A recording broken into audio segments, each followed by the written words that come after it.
Went to a local computer store, got me a mic, and started doing podcasts. My name is Shannon Cason, and I'm a storyteller. You ready to hear some stories from some people? When Shannon Cason started recording his Homemade Stories podcast, he was on the front end of the boom. You got a podcast? No, I saw somebody over here. Who else got a podcast? Anybody else? It's a podcast festival in downtown Detroit. This is its second year. It's what you're doing right now, which is coming together to listen to a whole bunch of really, really good audio stories. As storytellers practice their art, for so many, podcasts have become their delivery system. Yeah, it seemed a good crowd, too. Yeah. Good job, man. Great job. Yep. One economic forecaster says next year, podcasting will be $1 billion industry. Cason's along for the ride. I think as an artist, all artists are entrepreneurs in a whole bunch of ways. I've done 2 Kickstarters. I sell products and merch, sell books. So all those things, it just come in line with being an artist. I was born in Sinai Hospital, right? This night, Glenn Washington, host of the public radio Snap Judgment program and podcast, is Cason's featured guest. It's wonderful, really, to see so many elements of Detroit storytelling come together. This is really one of the places where I think that storytelling, this whole new sort of art form is being created.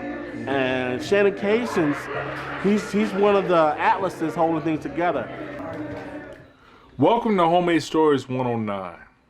I've been telling people for a long time, I'm slow. I'm slow in all things. The way I talk, the way I walk. I have long strides. I'm 6'3". So it seems like I'm walking fast, but it's a steady gait. You like that word, gait? The stories that I tell are from my life, everyday life, and then some are more dramatic. The casino was a 10-minute drive, Motor City Casino. This is in Detroit. The dealer deals the cards. I lose. And then I chase till I lose the whole $50,000. And I had no creative aspirations at all. I just wanted to be a good operations manager at a plumbing wholesale warehouse in Flint. Then in Chicago with a decent salary. Then I got laid off. Then I went broke. Then my wife left me with my 3-month-old baby daughter. And I went to a bar to learn the old-fashioned art of becoming a drunk. And it happened to be a storytelling event. Now Cason's encouraging others to step up to the mic. Fine. I get out of the car and I'm like, how? A call for some more brutally honest stories. That's the whole thing about Shannon. All of us who are from here, we're protective of this place. And sometimes there's stories about this place that we don't necessarily want the rest of the world to know about. Shannon just says, forget all that noise. I'm gonna tell you what really happened. You can listen if you want, you can believe if you want, but I don't care. I'm just gonna tell you what happened to me. I was just a 12-year-old kid growing up. I never did much wrong. I even got involved with the Boy Scouts of America. I got arrested going to my Boy Scout meeting. And I had $1, so I stopped at the corner store to get some Better Made Red Hot chips and a Faygo Peach, my favorite. But when you in that situation and when you with friends, we all looked at it as kind of funny. Now, I hate it when people talk bad about my neighborhood, but there was a drug raid going down at the corner store. One of the officers, huge guy, dressed like a Ninja Turtle, he asked me what you was doing out there. Like we had jokes about it. We would laugh about it at school the next day, you know.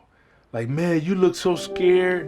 And I know he saw my fear. I told him I was just going to my Boy Scout meeting. And he smacked me. I cried laughing after that happened. It's how you cope. Traumatic experiences, things happen, and in your eyes, it's funny, but your brain is just trying to make you cope. Yeah, I was actually headed to Boy Scouts, and he smacked me again. So I'm not dumb. The next time I just told him what he wanted to hear. Sir, I was out there, and I was on the corner, and I was selling drugs. Then he didn't smack me anymore. You know, I'm not a big podcast. I do probably around 30,000 listens a month, which is a medium level podcast. It's enough to get sponsorships, and I'm able to keep going through that. Let's feel free to, get ready. Yeah, we're at WDET Studios. And Naila's gonna be coming in, and she's the one who, Okay, great. I'll keep it. What's up? I use this studio for a new project I'm working on called In Good Company. In Good Company, I'm telling entrepreneurs business stories in Detroit. I got my first taste of entrepreneurship in elementary school. I'm just getting that rich Detroit story. I've been doing this 12 years. I just got on payroll about a year ago. So the first 11 years of this company, I was working for free. I wasn't taking home a check at all, and I was doing it gladly because And that's it what was you a labor of love. envisioned from the start. Yeah. You said that to yourself. I didn't know it was You gonna said, take which that one long. would But I know at this point, Yeah, I've been doing podcasting for absolutely. Not close to 10 years none of that now. was what I- And people are still listening, and I'm slow and steady, and I'm happy with that. We got something. I'm 44 now, but all those experiences I had in that, all that struggle, all that time, I just consider it raw materials for stories now. You know, I look at it as my little toolbox. My car went out today. I find a story about that. You know, my wife left me and took the kid and I lost all the money at the casino. I don't know.